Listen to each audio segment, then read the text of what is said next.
this September will be 4 years I've been here. And but 2 years ago they came to me and they said, you know, we've had a major problem with motorcycle fatalities in South Carolina. A huge problem with motorcycle fatalities. Actually, we lead the nation in the number of motorcycle fatalities per capita. And one of the things that we realized as patrol, because we changed how we did business in 2005, and we have seen about a 45% decrease in the number of fatalities of how we changed what we were doing.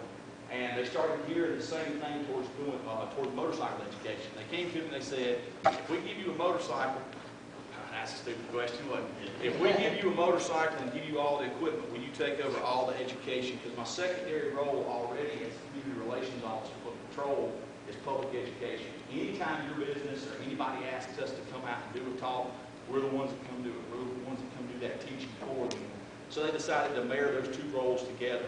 And I thought they were full of bull. I didn't think they're not really going to give me a motorcycle and let me just start riding all over the state teaching. But sure enough, it came to fruition. I taught my first class back in 2010 at Shaw Air Force Base. Matter of fact, I'm fixing to do it next week again, where we go out and actually do riding demonstrations, and much of the same thing that you guys are going to get today.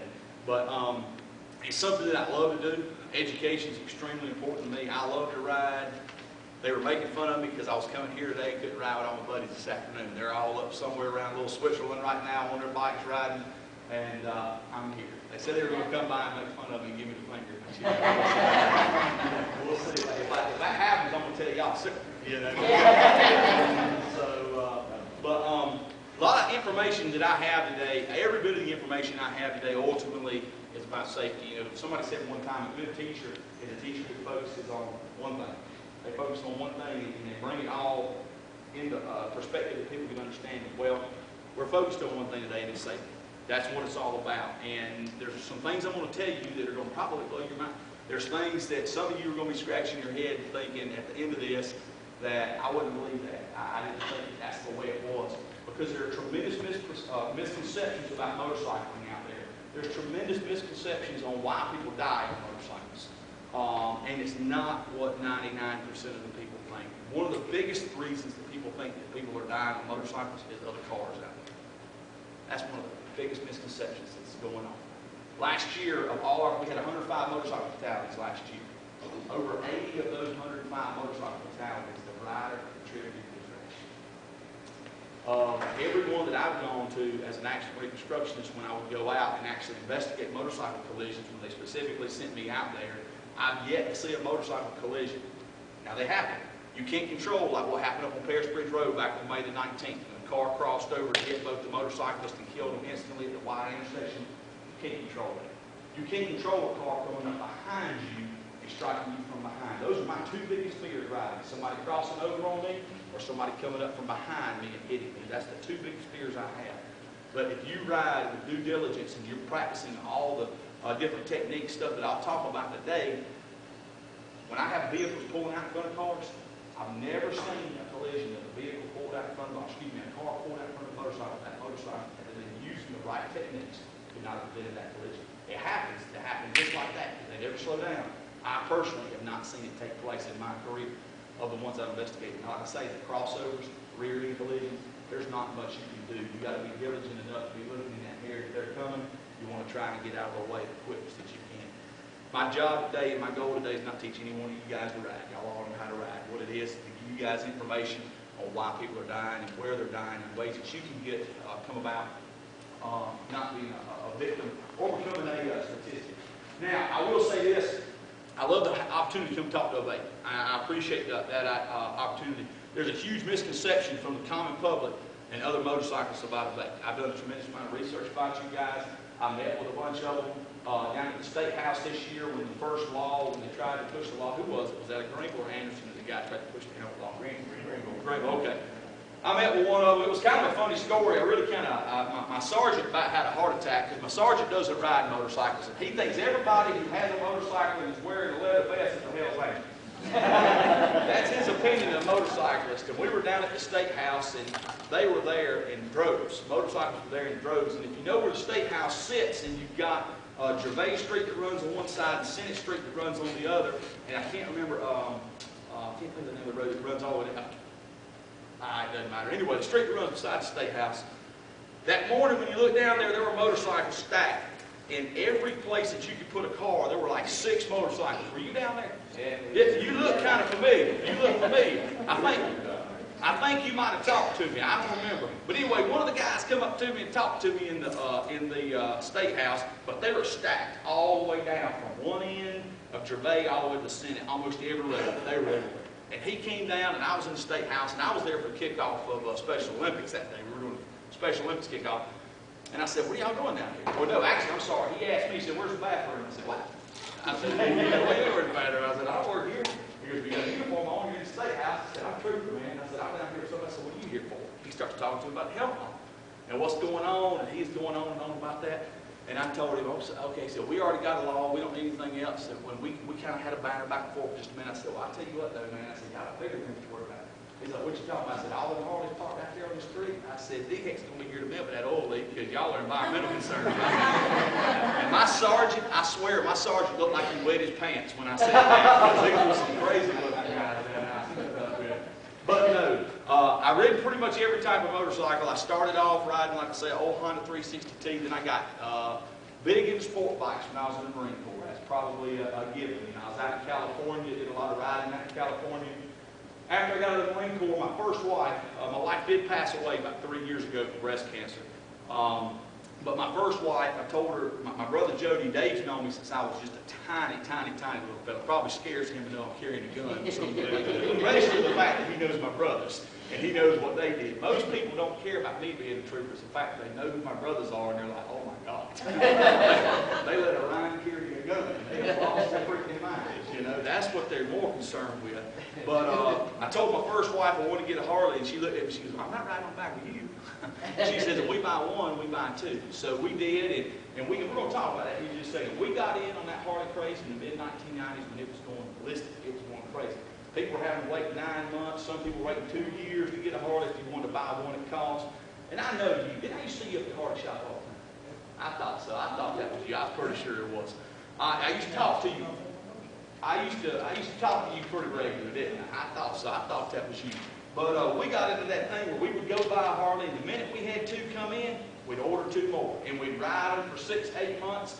And then the minute our other 2 would come in, we'd go buy them. And then I'd take the 2 of it, ride them for 6 months. I'd sell them for $3,000 more than I paid for them. People just want it. Well, I did this about 10 times. Between 1997 and about 2002, I just continually was buying Harley after Harley after Harley. I went through a bunch. Then when I got on the highway patrol, when I started riding the motors for the highway patrol, I really got into that sport touring type of motorcycle. Got into riding BMWs, kind of fell in love with it.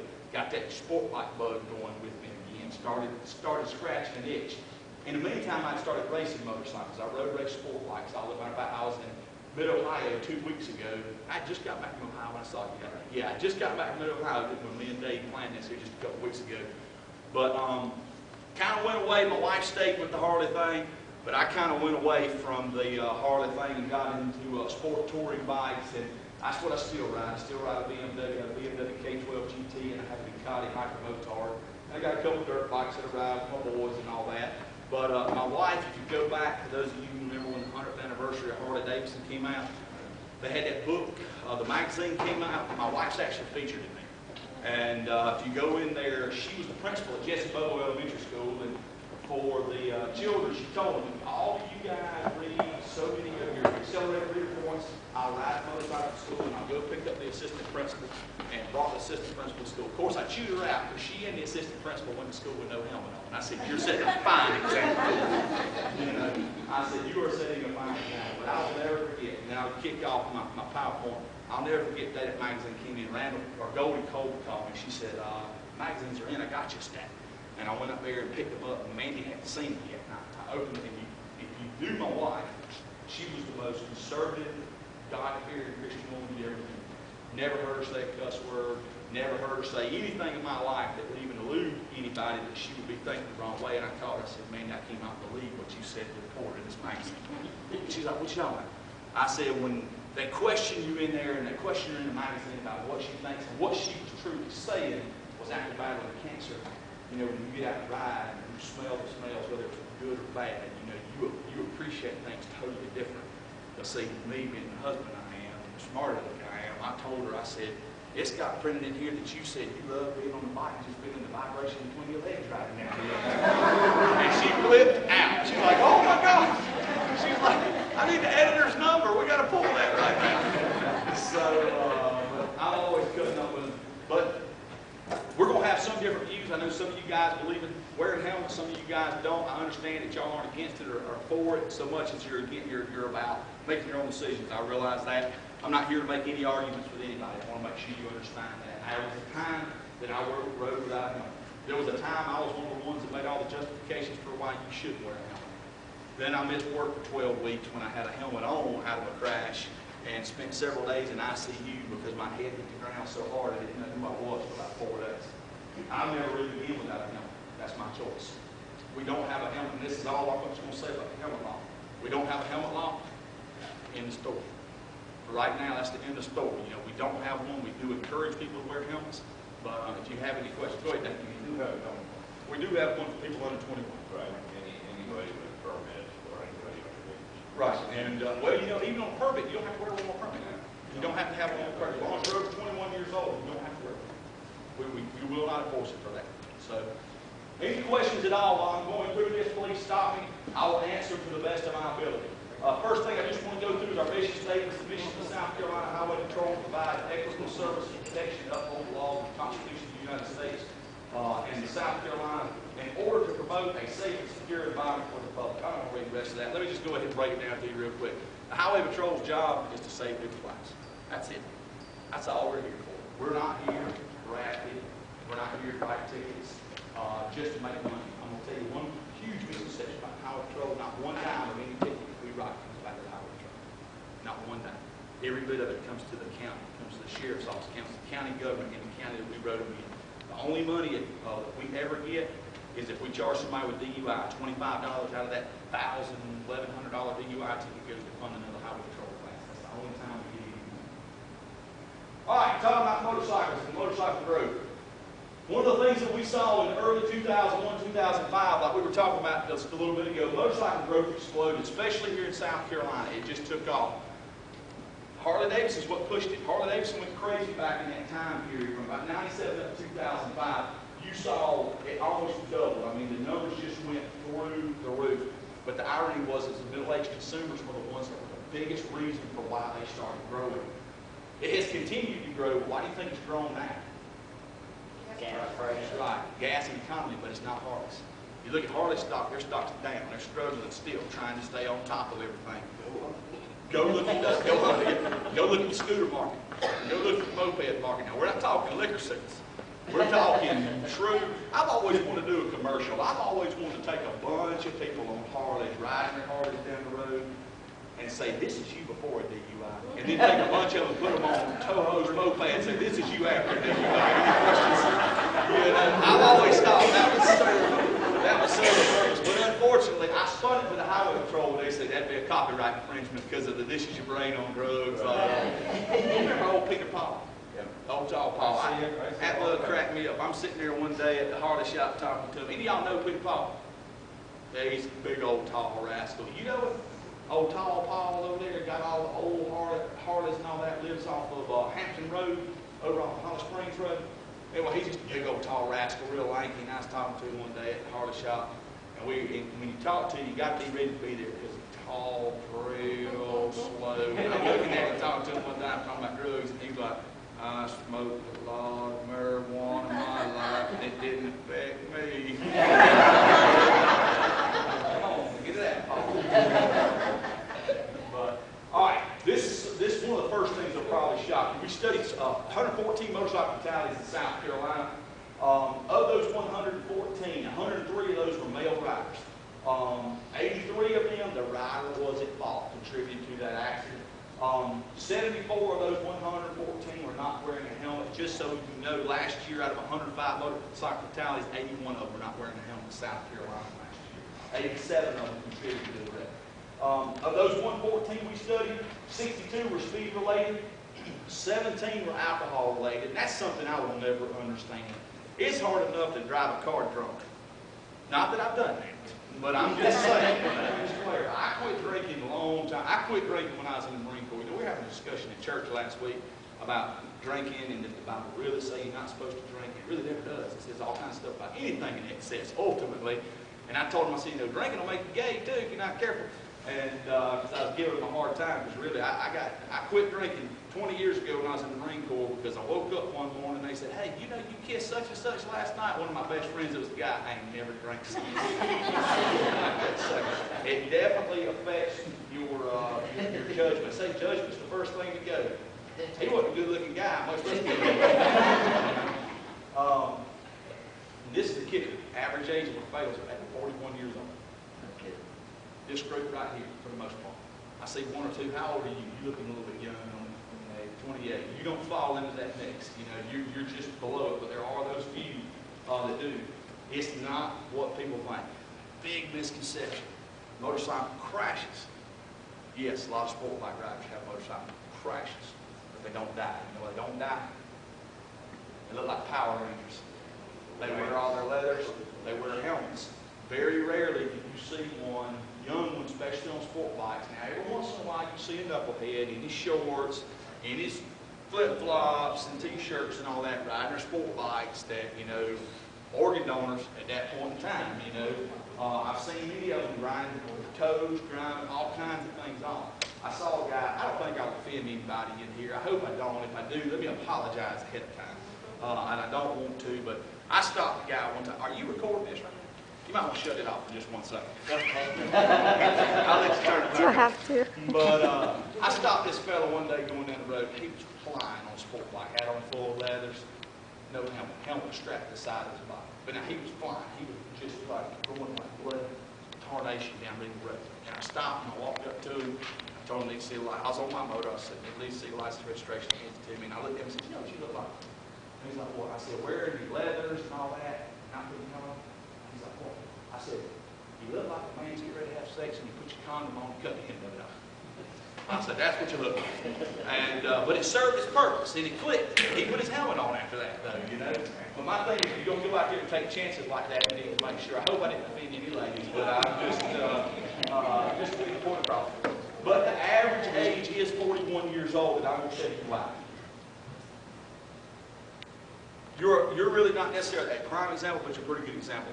Most of our people who ride motorcycles who lose their life, I'm going to give you a basic breakdown of their history. The last time they rode a motorcycle, they were 17 or 18 years old, 19 years old maybe. They're in the military, they got a bike. They're in college, they've got a bike. They're working, they meet a girl. They get serious. She gets pregnant, like they get married first. Then she gets pregnant, they have children, can't afford to have a motorcycle anymore, or you just don't have the time. If you're like me, I remarried, I have 3 children. I've got a 7-year-old and a 6-year-old twins. Now, fortunately, my 7-year-old, my son, he's been going to the racetrack with me since he was 4 months old. All he knows is motorcycles. He eats, sleeps, and breathes it. He's been riding since he was 3. He got his first motorcycle at 3. He was supposed to start road racing this year, but unfortunately, the organization he's to race with went out of business. So we got to wait 2 more years. So I came out of retirement for 2 more seasons. I had retired, focused on him, and I came out of retirement when I went to Mid-Ohio here a couple weeks ago. But you have children. You end up not being able to, as your children get older. How many of you guys have older teenage children already, or children in their 20s? What happens when they hit about 14 or 15? Become smart ass. They don't want but they don't want nothing to do with mom and dad anymore. And that puts you in that 35 to 45-year-old range, and you decide, I want to go, I want a Harley, I want a motorcycle, I want to go out and buy a bike. And the kicker is, it's not our sport bikers that are dying, it's our Harley riders. And what ends up happening, they go out and purchase that bike. The last time they rode, they were riding that old Kawasaki, old Suzuki, Honda, Husky Burner, whatever it was that they were riding when they were 16, 17, 18, 19 years old, maybe a street bike. But most of them, they weren't. They've not had any experience on a street bike. They had no training. But men, much more so than women. Women don't have a problem saying, yeah, I'd like to get some training, because women don't want to get hurt. Right? Don't want to get hurt. They will go get that training. They'll take that motorcycle safety class. Men won't do it. We know what we're doing, right? On Christmas morning, I never look at the directions. I just look at the front of the box. It looks like it does on the front of the box, even though it's got all these screws that are not in the toys or whatever it is they're playing with. We're not going to do it. They get out there. They don't know what they're doing. They make a mistake. They don't understand what target fixation is. They don't understand what counter steering is. They don't understand what trail braking is. There's a lot of things they do not understand. They get themselves in a situation and end up crashing. Sitting in the parking lot at Greenville Harley Davidson, I watched the man come in, I watched him drive out of Chrome Drive, he goes to the end of the road, he makes a left to Steaky Shake, never even made a complete left, went in the ditch and went over the handlebars, broke his collarbone. Driving out of the parking lot. I don't know if I'm bad luck or what, but I was in Extreme Yamaha down in Sumter, and I watched a young man get a brand new Yamaha R6. This is back in 2003. I was on the motors. He was in the back parking lot, and Bill looks at him, the man who owns it, he says, "You know how to ride a bike?" "Yes, sir, I do." And if you can imagine, we were standing in the back, Bill was showing me the shop. It was new, and there were like 4 bays, and all we see is a blue streak go right across the back bays in the parking lot. And there's this big solid brick retaining wall on the other side. We heard him hit it. Totaled the bike in the parking lot, compound fracture of his right femur in the parking lot, exposed. And me and Bill were the first two to get it. And, you know, I looked at him, I looked at Bill, and I said, "Oh, he said he could ride." And he said, he told me he could. They don't want to admit they can't. They won't tell people they can. And unfortunately, dealers, if you got all your insurance and everything, can't stop you from leaving.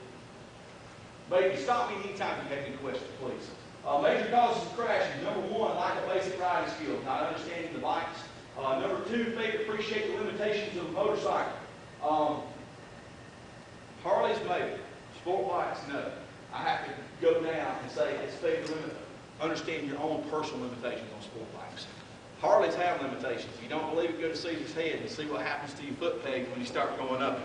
You know, you do have limitations on that one. It can get you in trouble really quick going up a really curvy road. You're on 215, something like that. But the failure to appreciate the limitations of the motorcycle, I will say that applies more to more seasoned riders on Harleys or cruiser-style motorcycles, not sport bikes. Very, very, very, I'd say less than 1/10 of 1% of the average male, female, whoever that purchases the day sport bike, even the smallest, a 600, will never ride the potential of that motorcycle. Will never be able to ride the potential of that motorcycle. Failure to use special cautions while riding, failure to using defensive driving techniques, which we're going to get into, specific braking and cornering skills. Braking is something that kills me. Because a new rider who has very little experience, one of the first things that you'll talk to them about braking when they come into an actual riding course, if I'm a guest instructor, they're terrified to touch the front brake. What do you think is going to happen? It's going to throw you over the front of the bike. 70% of all braking on a motorcycle is on the front wheel. I can tell you this. At Road Atlanta, when I'm racing, when I come down the back straightaway, when I come out of turn 7, come through 9, when I come through 9 full lane, I'm running 170 miles an hour. In less than 400 feet, I got to go from 170 down to about 35, 40 miles an hour to get through 10A and 10B. I never touch my rear brake. I'll float. There's no reason to because I'm on the front brake so hard my rear wheel's off the ground. Not going to do me any good to touch that rear brake. Never touch my rear brake under any circumstances. And then failure to post the speed limits. That's never good, is it? Anybody had any of that? A couple of us. I still got it on here. I didn't get any uniform. Personal protection gear. Like we say, we don't have a helmet law, but we do encourage everyone to wear a helmet. I will tell you, I did this, and I had done this before. I didn't do it today, but I did have some particular people that were really pushing me hard about the helmet law, didn't like it, and didn't think they needed to wear it. And regardless of the helmet law, I'm talking about just protecting. You just surviving and walking away from that collision. Because there's 3 types of motorcycles, not 2. Everybody says there's 2 types, the ones that have been down and the ones that are going down. There's 3. There's the ones that have been down, the ones that are going down, and the ones that are going down again. My day's coming. I know it. It's just a matter of time. I'm going down again. I failed at my best track last year. Road Atlanta. Never fallen at Road Atlanta. Still to this day, you do not understand what happened. In my best section of the track where I passed more people than anybody else, I came over the hill at 130 miles an hour and lost the front end of the light. I slid 150 yards before I stopped sliding. And luckily got up and walked away from it with no injury, but even that, I mean, it just happens. But I did have somebody one time, and I would do this, but if Marty was here, I'd do it with Marty just for the heck of it, tell him to come up here. But I had a helmet laying there, and then I had a 10-pound ball peen hammer sitting there, and I said, now I'm going to give you a choice. I'm going to hit you in the head. You want to put the helmet on or not? And that was pretty much, he's like, he put the helmet on. And that's kind of what I was getting across to him. I know firsthand, I hit my head so hard, I did not know who I was. No idea who I was. The concussion was that severe. That really changed me. Goggles, glasses, and eye protection. For those of you who aren't aware of this, by state law in South Carolina, if you were on, say, I don't know much about today's Harleys, to be honest with you, but like if you were on one of the older model lowriders that had no windshield on it, you are required to wear some type of glasses. If you're not wearing glasses, if there's no windshield, you can't be stopped and charged. Only the operator, not the passenger. The only reason you have to wear glasses is if a bug or something hits you in the eye, you need to be able to make sure that you can control the bike. So, believe it or not, on a sport bike, that little teeny tiny windshield, we deem that as a windshield. We can't take enforcement action on that. Don't see a ton of those guys not wearing helmets though, or some type of stuff. You guys are my best at footwear. I don't much have to say anything to you guys when it comes to wearing proper footwear. Now, those aren't not necessarily proper, but y'all are really good at wearing proper feet and ankle protection. Also, gloves, hand and finger protection. That's probably one of the most important things. I made that mistake on 29. Coming this direction, I was coming down 29 in 2004, right there at Fair Forest Clevedale Road. I just clocked the car at 70 miles an hour and at 50 miles on, and I was looking at him instead of looking over here at Fair Forest Clevedale Road. If I had been looking at Fair Forest Clevedale Road, it never would have happened. 75-year-old man was coming up, basically traded it as a yield, and as I was looking at the guy, next thing I knew, the bike was completely gone out from under me, and I was flying down 29 in the air, and I hit the ground and tumbled about 120 feet. And that's one of those situations. 75-year-old man, he came right through the intersection and nailed me right in the right rear side of the back, knocked the bike straight out from under me. I went flying. Of course, I got up. I mean, it tore me up. My skin was torn up. I kept my uniform, and I'll show my uniform sometimes. People see just how destroyed my uniform got in that crash. I mean, I'll never forget sliding. I slid down US 29. I managed to get up on my boot and on my gun, but this arm was up, and I remember watching my packs just disintegrate as I was sliding down the road. But I slid so long that it ground all the way through my grip on my gun, and all my rounds were rolling around 29. Ground all the way through it, and all my, thank God that gun and everything was there, you know, because that would have been that would have been my hips. But I'm going to tell you, I still got a little bit right there, and that's the worst place to get road rash, you know, because every time at night, you know, you go to walking and things start tearing and all, not a good experience. But my hands, I messed up at the last second. I thought I was done sliding. Put my hands down. Didn't have gloves on. I put my hands down, and I ended up cutting me a flip and tearing my hands up pretty bad. I'll tell you, once you fall down a couple times on a racetrack, and you've got those $300–400 gloves on, you walk away without a scratch on your fingers. I'm telling you, I don't ride much at all without having good protection on my fingers. You know, a big mistake that we see when we go out to crash, one of the very first things, we know the first thing I do when I go to investigate a motorcycle crash is I check when I walk up to a bike. Tire pressure. I thought y'all were going to get it. Tire pressure is the very first thing I check. I don't worry so much about the tires as much as I worry about tire pressure. I cannot tell you the number of crashes that somebody tell me, I don't know what happened. I just went out 100. Did I go look? I had 5 pounds, 8 pounds in their tires.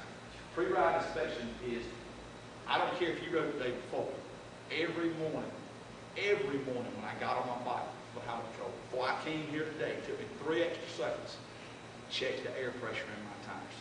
Walk around your bike and you see any oil, sit on your bike, make sure everything operates freely, check your throttle, check all your clutches, check your brakes, make sure everything is operating freely before you even ride off. A tremendous number of crashes that we have are because of mechanical failure of motorcycles. People do not take the time, they just take it for granted. And it cracks me up, man. You see some bikes pull up, there's dust this thick on them. And you know, they ain't no more than check that bike since the last time they rode the year before. It should be a part of your daily maintenance all the time. We already talked about it on tire pressure. All right, I'm going to jump through those because we're going to get into those specifically. Reduce risk, we use the C principle when we actually teach it. Right now, we do not teach any riding specifically.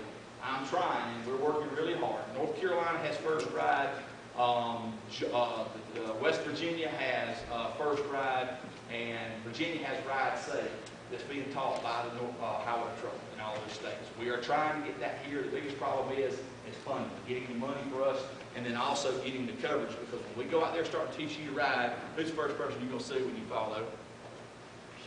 That's exactly right. That truth is, teaching that class should not have put me in that predicament. So we've got to have the proper bonding to cover ourselves before we start teaching it. One of the things we do teach, though, is the C rule. C, the first S stands for scan ahead aggressively. When you're riding down the road, it always kills me when I ride with my buddies and they talk about, did you see this waterfall? Did you see that waterfall? Oh, That's what my wife tells me about. That's why I put the camera in her hands. You ought to see all the pictures from California, Oregon, and Nevada we took last September when we were out there. You know, we shipped our motorcycle out. Because with 3 children, we couldn't be gone for 3 weeks. So we shipped the bike out and got on the bike. But she takes all the pictures. You got to be looking straight ahead at all times. You got to be prepared for that bike or that car pulling out in front of you. You need to anticipate every single vehicle is going to pull out in front of you. When I ride, anytime you see me, I got one finger on the brake, one finger on the clutch, all the time. Even when I race the exact same way. I've always got my fingers up. I guess it's just ingrained in me. Evaluate everything. Anticipate problems. Anticipate that car, that dog, those children that are playing, they're going to run out in front of you. Make sure that you know that in the last thing execute is to adjust. Make sure you give your time to adjust speed, positions, and communicate your intentions. We're going to get into the following distances here in just a minute. Something, especially when it comes to Harley riding, that I pick up on a lot. I did a ride just this past week with the group in Columbia. But adjust your speed and always communicate your intentions to the rider. It's not a big deal to sit there and flash your headlights at a rider. Make sure, who cares if they flip you off if they don't like you doing it? Are you still in one piece? Did you crash? What does it matter at that point in time? Always communicate. If you're going to pass, communicate your intentions. I cannot tell you the number of crashes I've gone to. Motorcycles go to pass, what's the car do? They turn left right in front of them. I cannot tell you the number of crashes that I have seen. All right, rider radar.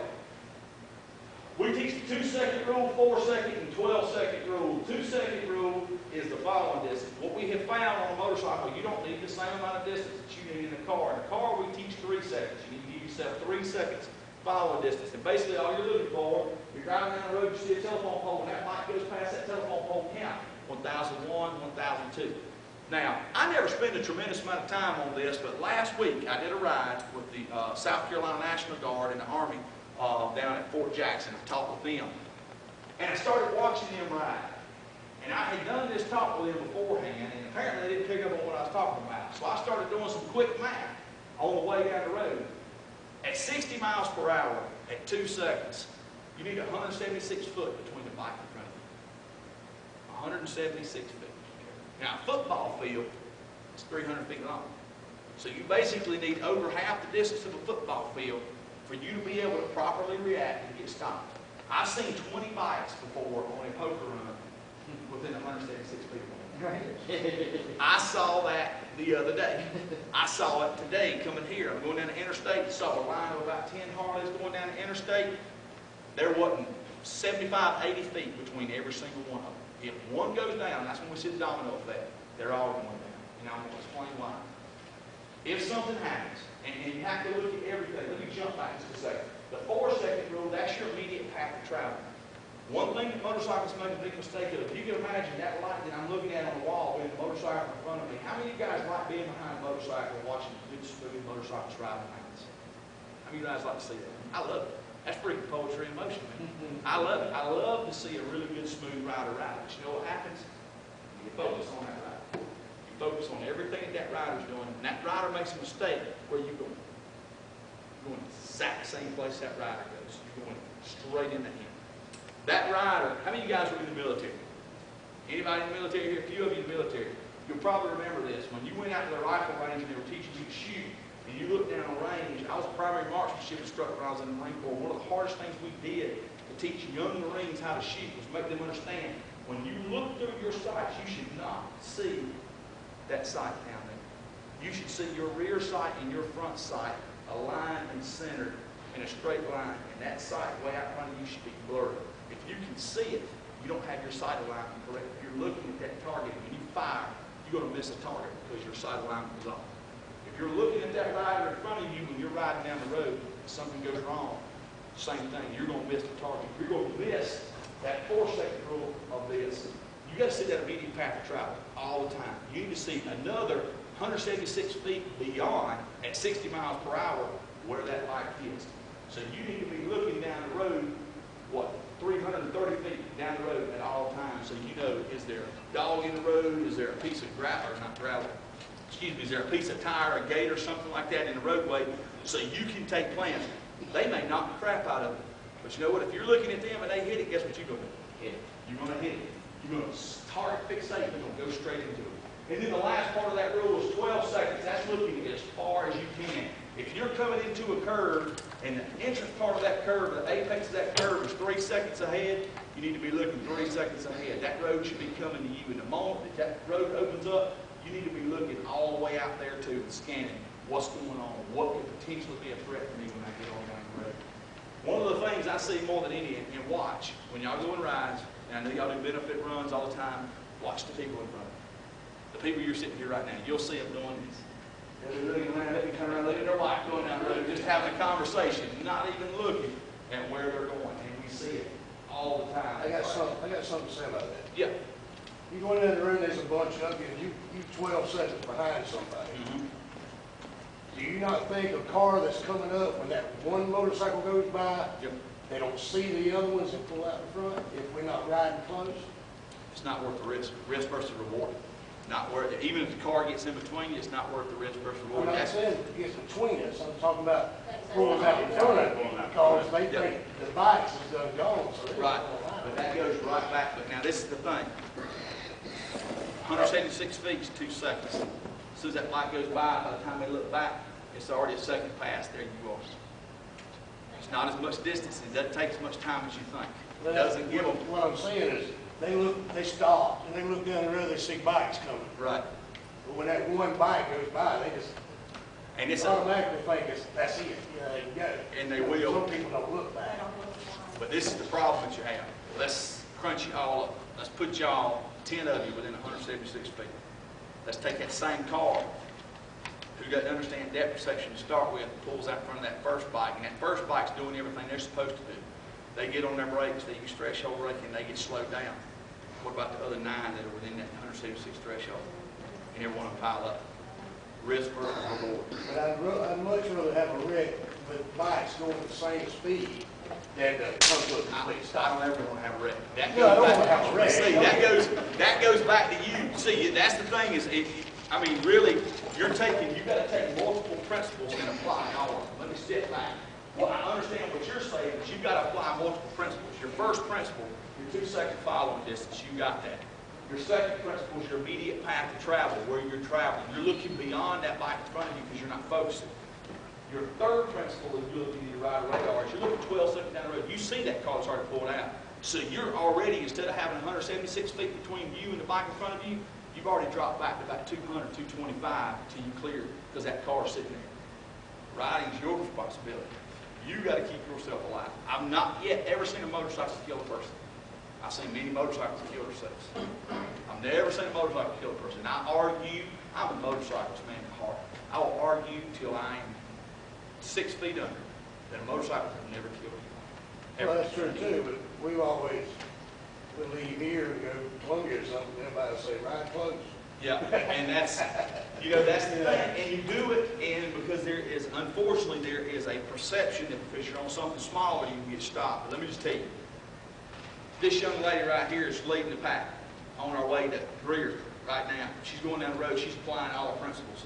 You're within that distance. Let's say all are riding together. You've got a little bit closer. You're 75 feet behind her. That's a lot of distance compared to where most people ride, especially Harley riding. I'm just telling you because we're so used to parading. We're so used to riding really tight together. Look, we ride side by side as motor officers. I freaking hate it. I've argued it till I'm blue in the face, but we still do. It's tradition. I don't know. We do. I've got nowhere to go. My partner and I rode so close together that our mirrors sat there and bumped 90% of the time. I could reach out. He used to get mad at me because I'd reach out and shift his bike going down the road. I didn't care. I just do it just to annoy him. Or I'd run up behind him. I do it with my buddies now. They won't see me, and I'll run up behind them, and I'll put my foot right on their exhaust pipe, and the bike will go, and they go again. They're like, what's going on? You pull up. They have no clue I've got my foot right on there. But, getting back to my point, you're at 75 feet. Dog runs out in front of her. She slams on the brakes. By the time you can react, by the time you can see what's going on and react, it takes you 1.4 seconds for you to react. That following distance that you have, you've already closed by more than 15 feet. 1 second, you've gone 88 feet. 1.4 seconds, you've already run into the back of it. You've got to give yourself that following distance. And there's a video that we put together. We we hadn't started using it yet, that I'm actually the rider that's showing it to actually show braking distances, what it takes at the moment you see a threat, what it takes for you to react, how long and the distance you cover. And it shocked me. It shocked me how much time it took me at 70 miles an hour using a bike with analog brakes and everything I've got to get that bike stopped in the same distance. We'll be using that later. But I go back, I'm always going to defer back to rider radar. You know, using what you need to, you got to use all three principles. Rider radar doesn't work, you can only use one. You got to use all three at all times. Does that answer your question? Yeah, I mean, I understand. Trust me, I understand where you're coming from, but I have to stick to what I teach. And I understand where you're coming from 100%. Road hazards. I was going by what Dave's taught me. Dave's a damn Yankee. You got the down right. Yeah. He come down here and started drinking and smoking with my brothers, and he didn't leave. No offense, Dave. So I remember the first time he saw me again in years. We were at the motorcycle show a few years back 3 years ago, and he looked at me. He's talking to me, and I'm talking to him about motorcycle safety and all kinds of stuff. You know, anybody wants to talk motorcycles to me, I'm going to talk motorcycles all day long. They love it at Bike Week because no other trooper has to do anything at the safety booth because I do all the talking. And he's sitting there talking to me. He looked at my name tag and said, Ryan. He said, I used to smoke a bunch of dope with some Ryans. And I said, you don't even remember me, do you? Then I realized, no, he didn't say that too. But now I do remember being in trouble. I do remember being in trouble. Did you say used to? When I was a little old fellow, man, I remember being up here at Paul brought me up there, one of my brothers, and I remember y'all were rolling something back there. I don't know what it was. Y'all were rolling something. Road hazards. One of the most dangerous road hazards that we deal with are oil drifters. Now, how many of you guys have ever been to MSF course? Anybody in here? One. All right. When did you go to MSF?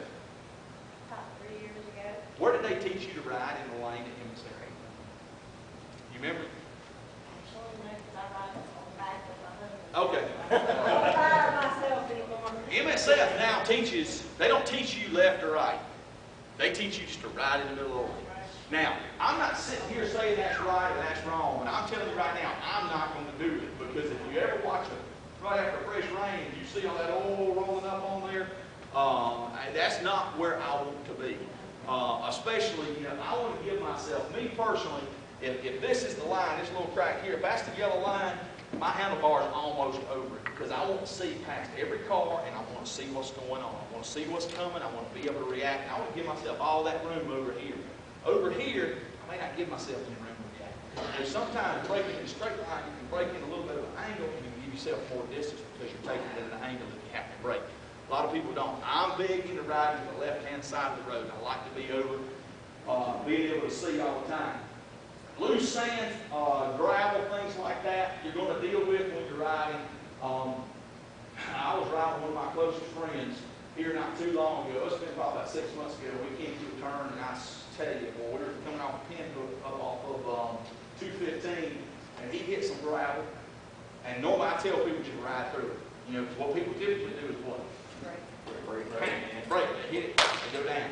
You just ride through it, because what's going to happen, your bike's going to slip about this much. Of course, it's going to feel like it slipped 10 feet. You're going to have to stop, pull everything out from your track. But at the same time, it's not going to slip much. It's just going to feel like you slid forever. But one of the biggest mistakes I see people make, and I've heard it taught at MSF, straighten up brake, but what they don't realize is most of the time you encounter that you actually become paranoid about it is when and a curve. When you stand up. It also looks like through the curve. Right. Always Always look through it, absolutely. But you always encounter it in the curve, and when you stand that bike up and brake, where's it send you? Right in the middle of the track. That's the thing. I always tell people ride through it. Just let the bike slip, just go with it. You'll have a story to tell when you get home. This knucklehead I was riding with, I'd never seen anything like it in his life. He's on a pretty, and we came to the turn, and we might have been going a little bit over speed, but it's in North Carolina, so it don't matter. Right? You know, we come to the curve, next thing I know, his whole rear end lets go, and it throws him so high in the air, I'm looking at the gauges on his bike, and I was like, oh my Lord. But now he came down on the bike and saved it. I was very impressed. Railroad tracks, you know, that's kind of a thing of the past. We used to tell people, if you come up to a railroad track, it's coming at an angle, square up, don't do that. It's not worth your time or putting yourself in any danger to actually square up. Did you have a question? Yeah, they told us that the safety class, when you come across a railroad track or a pavement, you're supposed to kind of lift yourself up off the skin a little bit.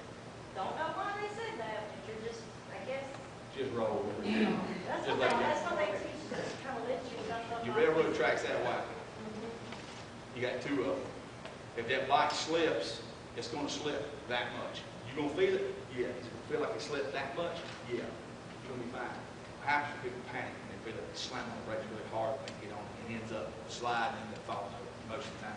Most of the time, pretty slow speed, you know. It's one of those that you just don't tell anybody about. You know, that's more what they're all about. Now, these are some of the things that I was talking about. Now, street hazard situations, intersections, that's my biggest fear. Sitting in a stoplight, more motor officers die sitting in an intersection than anywhere else because we get hit from behind.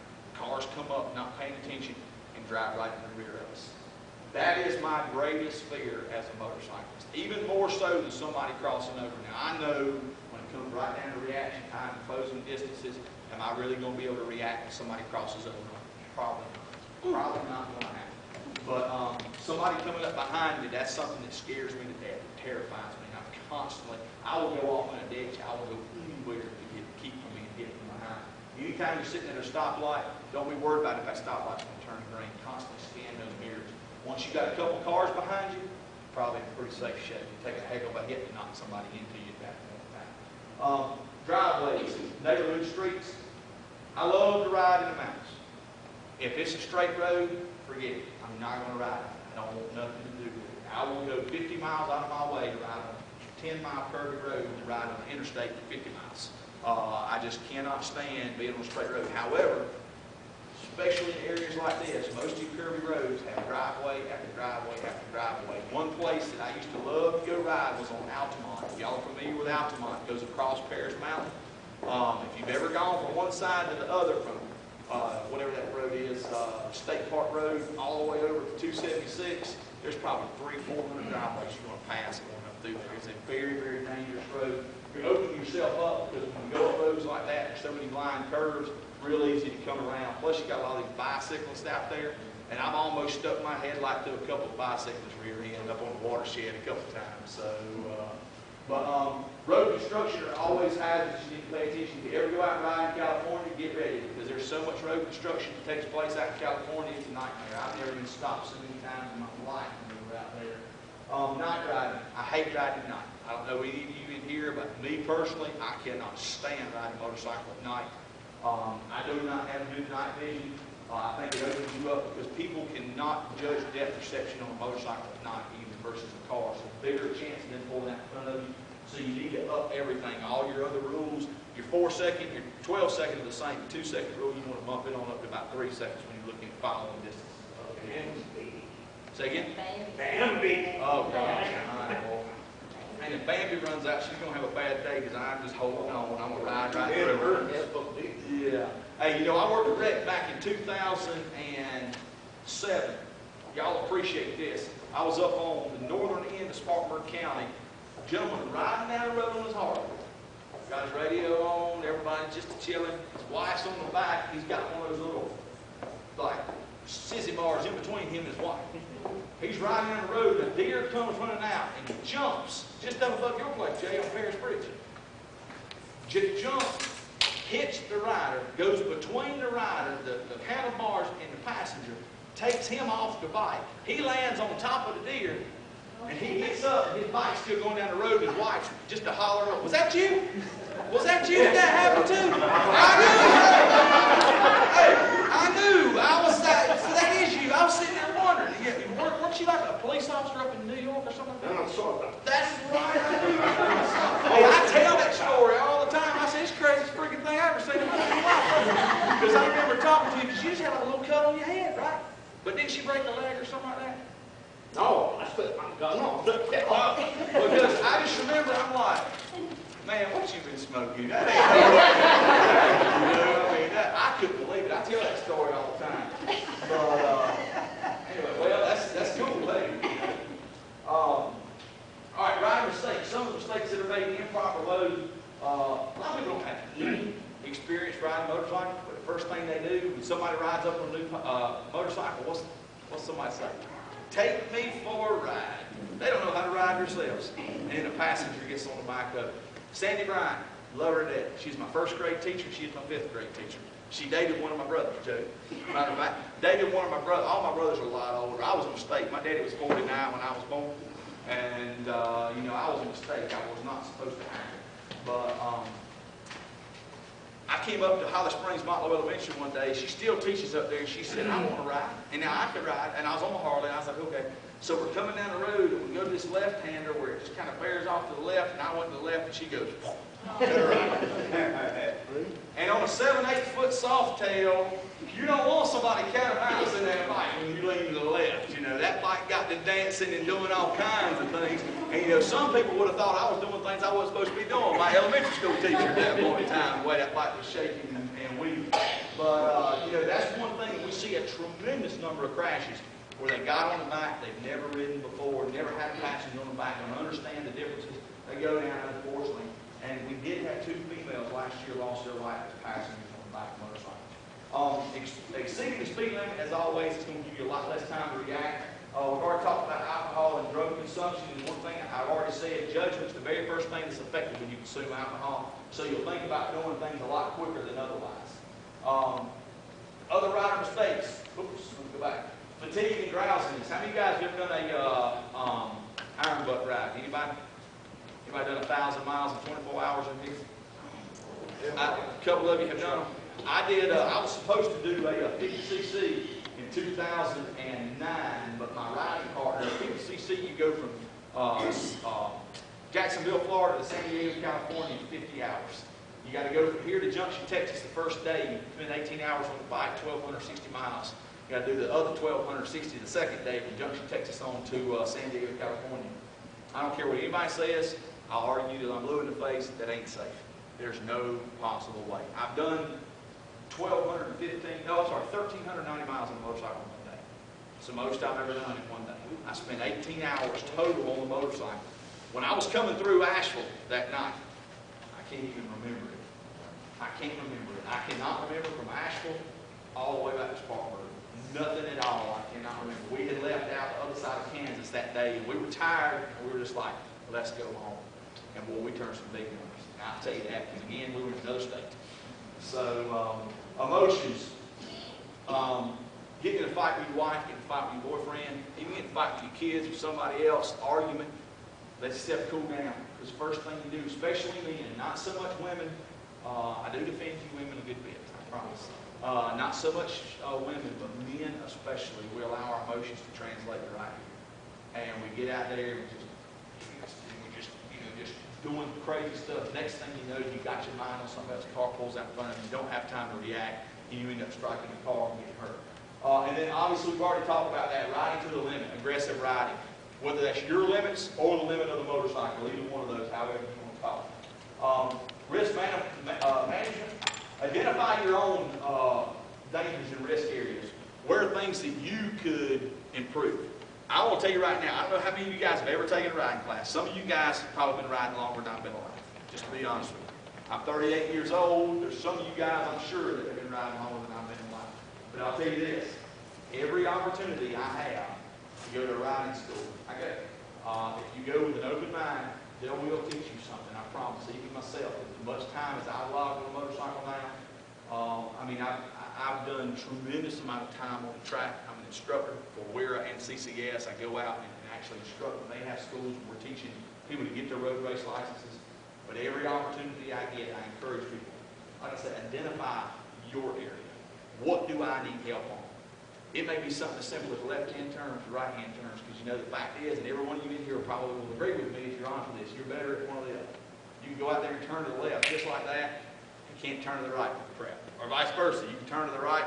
Most of the time you can turn to the left without problem, but it's to the right that bothers everybody. The reason for that is you can always cover your brake with your right foot. When you turn to the right, you can't cover your brake anymore. You won't step out. You want to get that foot out. That's why people tend to be scared. It's the exact same thing. You just got to overcome it. But there's many different things. Proper training is very important.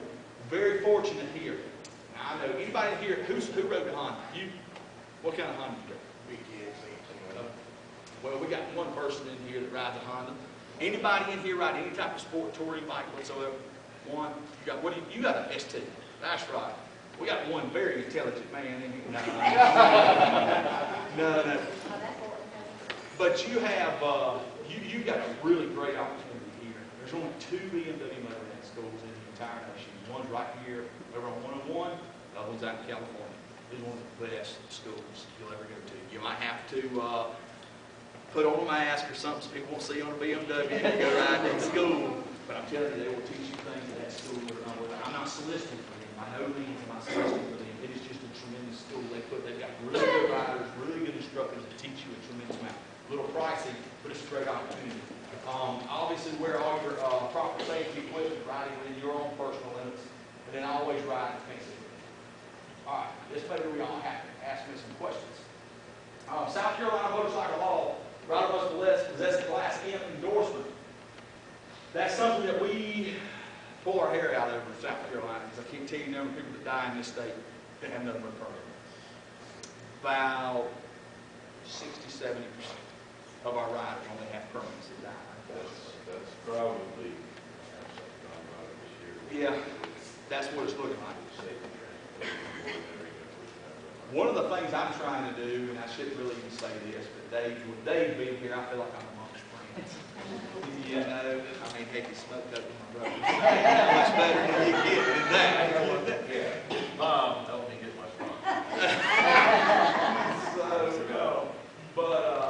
You know, myself and 2 other troopers are actually trying to open up our own private motorcycle school. I'm on the back downside of my career. I've only got 4.5 years till I can retire from patrol. One of the things I want to do is open up an accredited school within the state of South Carolina. It's not part of the technical institute. But once you come through our school, you'll actually be able to get your license. You know, we want to do right now. You can't do that anywhere in South Carolina. You cannot go to any school. They're getting ready to do it in driving schools. If you're an accredited driving school through the Department of Motor Vehicles, you can go to that driving school. What's that? From community college, I had to have my permit. I paid $250, went to the class, I passed the class, They've changed it now. Well, this has been 2 years ago. Yeah, they've changed it. It's been taken over by South Carolina Riders Org. They've changed it. And we're trying to get something. So we're trying to get something from the private side. It's not controlled by the state. You know what I'm saying? It's not controlled by our state technical institutes, not controlled by the legislature, nothing like that. We want it to be private where people have a different option. They got a different area to come, you know, get type of training. Whether it'll work out, I don't know. A lot of red tape. I'm working on it now. We'll see what happens. You can't do that longer. From what I understand, no. You got to, once you do that, you still got to take a riding test. See, they changed the riding test. I fielded the new riding test. When they changed the riding test, Allison fielded it for all instructors. I personally, again, let me go ahead and tell you, this is my opinion. This is not the opinion of the South Carolina Highway Patrol. For me to take my badge off, I've been more than happy to take my badge off. Boy, this is Bill Ryan's opinion. In my opinion, for a test to be objective, everybody who takes it, if I line 10 instructors up, they should all get the same score for that rider who's taking the test. If they don't, it becomes very subjective. It becomes subjective to the person who's giving the test. Now, is it subjective enough that you're going to fail and not pass that course? No. Is it going to affect you getting your license? No. But I believe in things being fair across the board. You know, I believe in it, and I can tell you, I could line up 10 instructors, I could go out there, and I could take the course, and I'd have 10 different scores. Every single time. Wouldn't vary much, wasn't enough to keep you from getting a license, but I just believe what you do at the motorcycle rider course to get your driver's license in no way, shape, or form prepares you. You are not prepared if you've never ridden to go out there and get on a motorcycle and ride on the roadways in South Carolina. And this is where I'll get on my high horse for just a second. And I did have to rebut somebody recently. And Channel 7 called me, and there was a remark that they were talking about the helmet laws, and there were some people talking about why they didn't want helmet laws, this, that, and the other. And you know, basically this was how I answered it. You can like my answer or not like my answer, that's fine. But this is how I rebutted it on Channel 7, and it was on the news for about 2 days straight.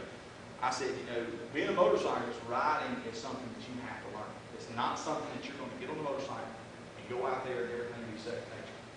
But for you to be a proficient motorcycle, everything that you do on a motorcycle has to become second nature. If it doesn't become second nature, then it opens you up to being involved in an accident. The only way it becomes second nature is for you to have seat time. Seat time makes a more efficient rider than anything. No amount of training, no amount of anything prepares you more than getting out here and riding a motorcycle.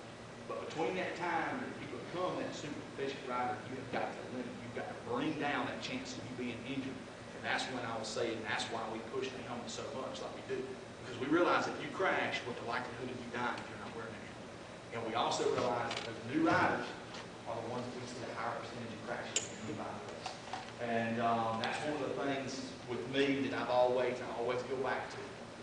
New riders are the ones that scare me the most, because I can't take you down there to Fair Forest Road and you be a good person that knows balance and understands. You buy that CD, Ride Like a Pro, and you sit there at your house and you learn throttle, clutch, and brake control.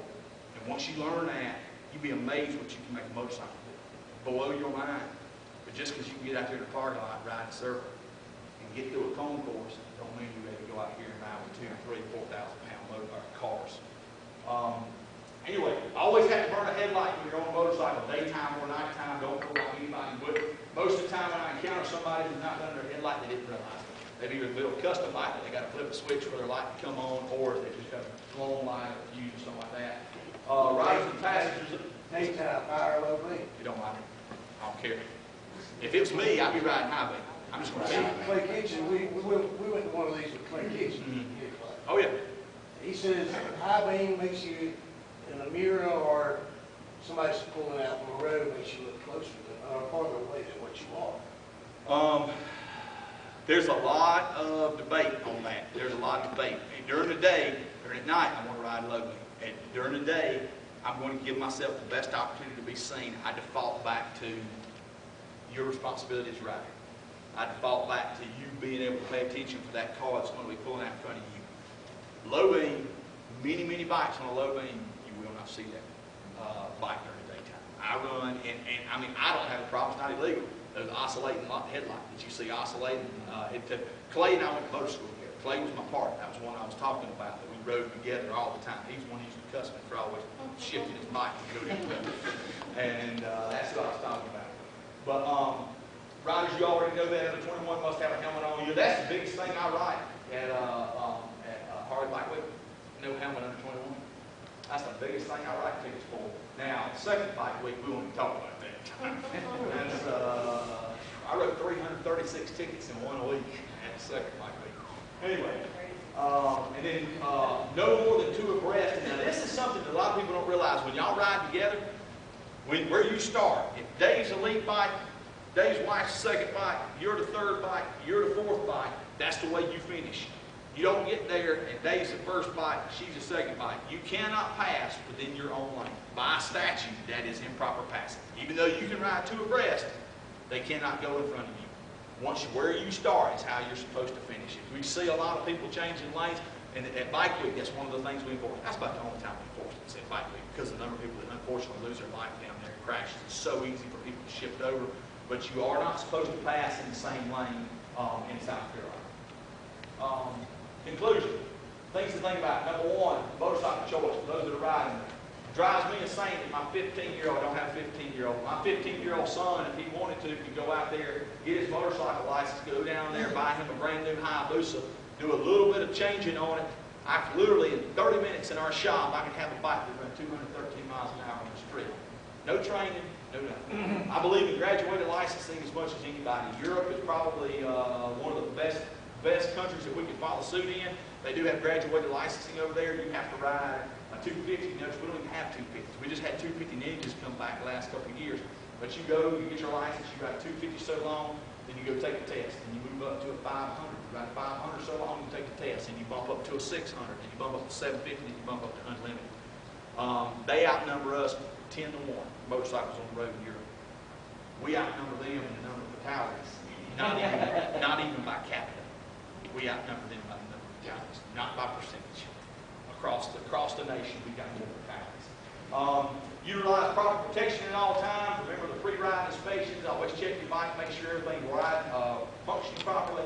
Rider strategies such as the 2, 4, and 12-second rules. Think about street hazards when you're out riding. Common rider mistakes you always want to avoid, and then finally proper training. Training is the #1 thing that will keep you alive on a motorcycle. Any questions? Anything at all? Got any barbecue for us, Jim? Do I I got one question. Yeah. Did you say your brother's name was Paul? Oh, God. He's not hanging out with Romney, is Who? he? Is he hanging out, he's Paul Ryan hanging out with Romney? Well, I just wonder if everybody's up on that one. Let me explain something to you. It's RHYNE.